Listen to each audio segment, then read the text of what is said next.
அஸ்ஸலாமு அலைக்கும். சிறுநீர் சுத்தம் பற்றிய பதிவு. தொழுகைக்காக ஒருவர் பள்ளியினுள் நுழைந்ததும் அவர் செய்யும் முதல் பணி சிறுநீர் கழிப்பதுதான்.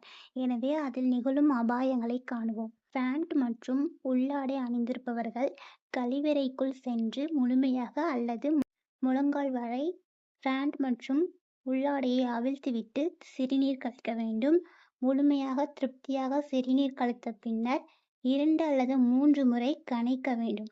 அவ்வாறு கனைக்கும் போது சிறுநீர் குழாயில் தேங்கியிருக்கும் ஓரிரு துளிகளும் வெளியேறி வந்துவிடும். அவ்வாறு கனைக்கவில்லையானாலோ பேண்ட் மற்றும் உள்ளாடையை முழுமையாக கழற்றவில்லையானாலோ சிறுநீர் கழித்து எழுந்ததும் ஓரிரு சிறுநீர் துளிகள் உங்கள் ஆடைகளில் விழுந்துவிடும் அபாயமுள்ளது.